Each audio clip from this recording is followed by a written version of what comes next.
জেনিনে রক্তক্ষয়ী যুদ্ধ Israel army ও ফিলিস্তিনিদের মধ্যে। গাজার পরিণতি বরণ করতে যাচ্ছে পশ্চিম তীরের জেনিন।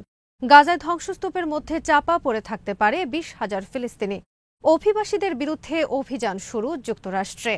প্রাথমিক অবস্থায় ফেরত পাঠানো হচ্ছে 18,000 অবৈধ ভারতীয়। হুথি আর্মি মুক্তি দিয়েছে আটককৃত জাহাজ গ্যালাক্সি লিডারের 25 নাবিক।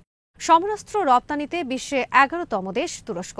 বিডিভিউজ ইনফোটেনমেন্টে স্বাগত জানাচ্ছি, আমি সুস্মিতা দাস। আজ জানাবো প্রতিরক্ষা সংক্রান্ত গুরুত্বপূর্ণ কিছু খবর।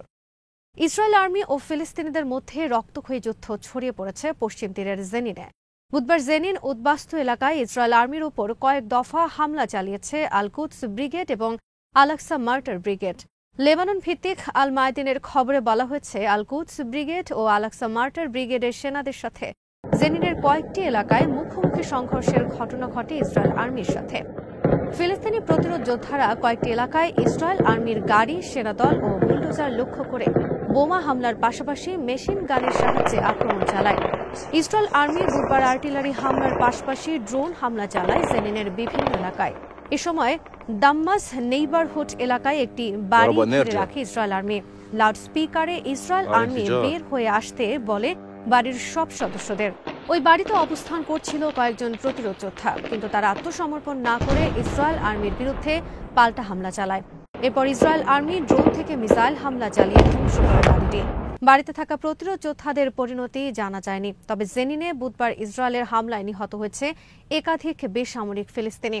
জেনিনে একটি গাড়ি চালানো অবস্থায় স্ত্রী ও শিশু সন্তানের সামনে ইসরায়েল আর্মি গুলি করে হত্যা করেছে এক ফিলিস্তিনিকে। ইসরায়েল আর্মি বলেছে, বুধবার গাজার জেনিনে ওয়াদি বুরকান এলাকায় তারা হত্যা করেছে 2 জন ফিলিস্তিনি প্রতিরোধ যোদ্ধা। জেনিনের পাশাপাশি বুধবার ইসরায়েল আর্মি হামলা চালিয়েছে পশ্চিম তীরের নাবলুস, রামাল্লা সহ বিভিন্ন শহরে। চলছে ফিলিস্তিনিদের বাড়িঘর ধ্বংস, উচ্ছেদ এবং গ্রেফতার অভিযান। ইসরায়েল আর্মির পাশাপাশি পশ্চিম তীরের ইসরায়েলি সেটেলাররাও হামলা অব্যাহত রেখেছে ফিলিস্তিনিদের বিরুদ্ধে। মঙ্গলবার পদত্যাগ করেছেন ইসরায়েলি সেনাপ্রধান হার্জি হালেভি। 6 মার্চ থেকে কার্যকর হবে তার পদত্যাগ। পদত্যাগের কারণ হিসেবে ইসরায়েলি সেনাপ্রধান বলেন, 2023 সালের 7 অক্টোবর ইসরায়েলে হামাসের হামলার ব্যর্থতার দায় নিয়ে তিনি পদত্যাগ করেছেন। একই সাথে তিনি ব্যর্থতা স্বীকার করেছেন গাজা যুদ্ধে ইসরায়েল আর্মির সব লক্ষ্য অর্জিত না হওয়ার বিষয়। ইসরায়েলের হারেটস পত্রিকার খবরে বলা হয়েছে, ইসরায়েল আর্মিকে গভীর সংকটের মধ্যে রেখে পদত্যাগ করলেন সেনাপ্রধান। গাজা যুদ্ধে হামাসকে পুরোপুরি ধ্বংস করতে না পারায় ইসরায়েলের সেনাপ্রধানের বিরুদ্ধে অভিযোগ রয়েছে নেতানিয়াহু সরকারের কট্টরপন্থী মন্ত্রী সহ অনেক রাজনীতিবিদদের।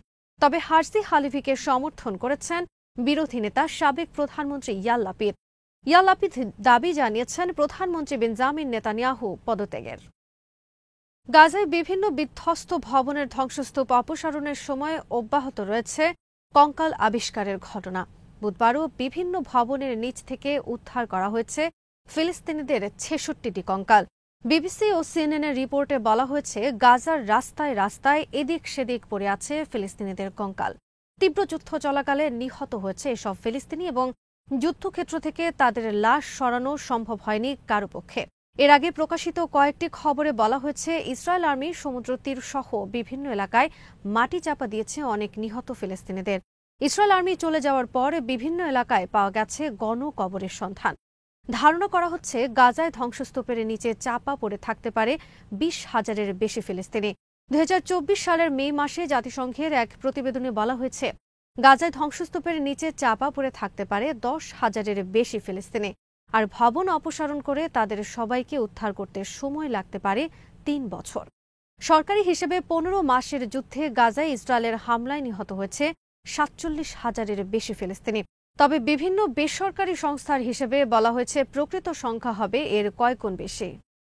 যুক্তরাষ্ট্রে অবৈধ অভিবাসীদের প্রতি কঠোর অভিযান শুরু করেছে ট্রাম্প প্রশাসন। প্রেসিডেন্ট ডোনাল্ড ট্রাম্প বুধবার সেনা মোতায়েনের ঘোষণা দিয়েছেন মেক্সিকো সীমান্তে অবৈধ অভিবাসী প্রবেশ ঠেকাতে এবং তাদের বিরুদ্ধে অভিযানের জন্য। প্রাথমিক অবস্থায় 1,500 স্থল সেনা মোতায়েন করা হবে এবং তাদের সমর্থনে থাকবে বিমান ও হেলিকপ্টার। এদিকে যুক্তরাষ্ট্র থেকে অবৈধ অভিবাসী তাড়ানোর অংশ হিসেবে প্রাথমিকভাবে 18,000 ভারতীয়কে ফেরত পাঠানোর সিদ্ধান্ত নিয়েছে ট্রাম্প প্রশাসন। 18,000 অবৈধ অভিবাসী দেশে ফেরত আনার বিষয়ে ট্রাম্প প্রশাসনকে সহায়তা করবে মোদি সরকার। বুধবার এ খবর প্রকাশিত হয়েছে ভারতের এনডিটিভি, হিন্দুস্তান টাইমস সহ পশ্চিমা বিভিন্ন প্রভাবশালী গণমাধ্যমে। বিভিন্ন খবরে বলা হয়েছে যুক্তরাষ্ট্রের বর্তমানে ৪৮ লাখের বেশি ভারতীয় অভিবাসী রয়েছেন। এর মধ্যে ১৬ লাখের বেশি ভারতীয় রয়েছেন যাদের জন্ম হয়েছে যুক্তরাষ্ট্রে, কিন্তু ট্রাম্প ক্ষমতা নেওয়ার প্রথম দিনই বাতিল করেছেন জন্মসূত্রে বিদেশিদের আমেরিকান নাগরিকত্ব। এর ফলে অনিশ্চিত হয়ে পড়েছে যুক্তরাষ্ট্রের জন্ম নেওয়া ১৬ লাখের বেশি ভারতীয় আমেরিকানদের ভাগ্য। প্রকাশিত খবরে বলা হয়েছে ১৮,০০০ অবৈধ ভারতীয়কে দেশে ফিরিয়ে আনার বিষয়ে ট্রাম্পের বিরুদ্ধে যাবে না মোদি সরকার। তারা এ নিয়ে খেপিয়ে তুলবেন না ট্রাম্পকে, কারণ তাহলে ট্রাম্প ভারতের পণ্যের বিরুদ্ধে উচ্চ শুল্ক আরোপ করতে পারেন। মোদি সরকারের লক্ষ্য অবৈধ অভিবাসীদের দেশে ফিরিয়ে এনে ট্রাম্পকে সহায়তার মাধ্যমে পণ্য রপ্তানির ক্ষেত্রে অধিক শুল্ক আরোপ ঠেকানোর চেষ্টা করা। ভারত এবং যুক্তরাষ্ট্র মিলে প্রাথমিক অবস্থায় যুক্তরাষ্ট্রে ১৮,০০০ অবৈধ অভিবাসীর তালিকা করা হয়েছে।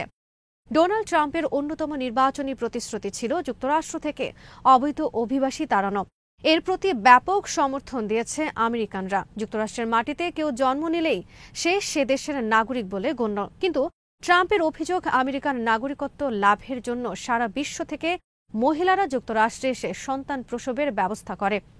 ট্রাম্প তীব্র ক্ষোভ প্রকাশ করে বলেছেন, একদিকে আমেরিকানদের কাজ নেই, অপরদিকে বিদেশি অভিবাসীতে ভরে গেছে দেশ। তবে ট্রাম্পের অভিবাসী তাড়ানোর বিরুদ্ধে ইতোমধ্যে মামলা হয়েছে আদালতে এবং জন্মসূত্রে নাগরিকত্ব লাভের নিয়ম বাতিল করা অনেক কঠিন হবে বলে মনে করছেন অনেকে। ইয়েমেনের হুথি আর্মি আনসার আল্লাহ মুক্তি দিয়েছে আটককৃত আলোচিত জাহাজ গ্যালাক্সি লিডারের ২৫ জন নাবিক। হুথি আর্মি পরিচালিত আল মাসিরা টেলিভিশন বুধবার জানিয়েছে খবর, গাজা ইসরায়েল যুদ্ধ শুরুর পর ইয়েমেনের হুথি আর্মি যুদ্ধ ঘোষণা করে ইসরায়েল এবং যুক্তরাষ্ট্রের বিরুদ্ধে। এর অংশ হিসেবে তারা একের পর এক হামলা চালাতে থাকে বাব এল মান্দেব প্রণালী দিয়ে চলাচলকারী ইসরায়েলগামী পশ্চিমা জাহাজে। হামলা চালাতে থাকে অ্যাডেন উপসাগর, আরব সাগর, লোহিত সাগর এবং ভারত মহাসাগরে চলাচলকারী জাহাজের ওপরও। এর এক পর্যায়ে ২০২৩ সালের নভেম্বর মাসে লোহিত সাগরে হুথি আর্মি কমান্ডো অভিযান চালিয়ে আটক করে গ্যালাক্সি লিডার নামক একটি জাহাজ। জাহাজটি পরিচালনা করত জাপানের নিপ্পন এবং জাহাজটির যৌথ মালিক ব্রিটেনের একটি কোম্পানি ও ইসরায়েলের একজন ব্যবসায়ী। হুথি আর্মি জাহাজের ২৫ নাবিক মুক্তি দিলেও দখলে রেখেছে জাহাজটি। মুক্তি পাওয়া নাবিকরা ফিলিপাইন, মেক্সিকো, রোমানিয়া, বুলগেরিয়া এবং ইউক্রেনের নাগরিক। ৪৩০ দিন তারা ছিল হুথি আর্মির হেফাজতে।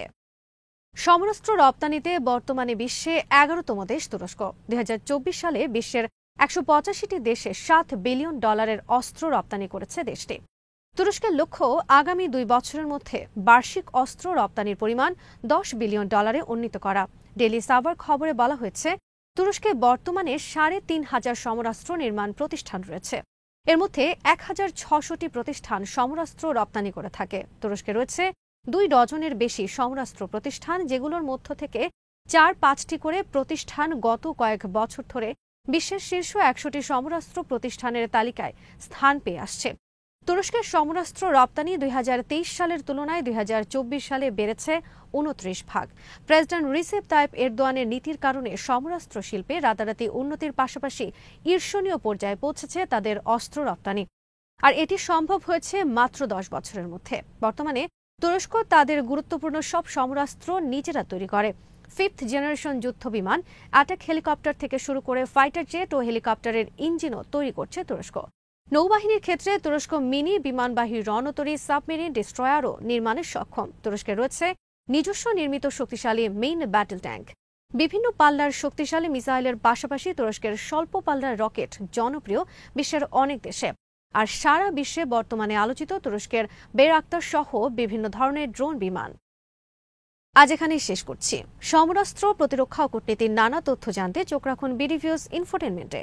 চ্যানেলটি ভালো লাগলে সাবস্ক্রাইব করুন। সংযুক্ত থাকুন আমাদের ফেসবুক পেজে।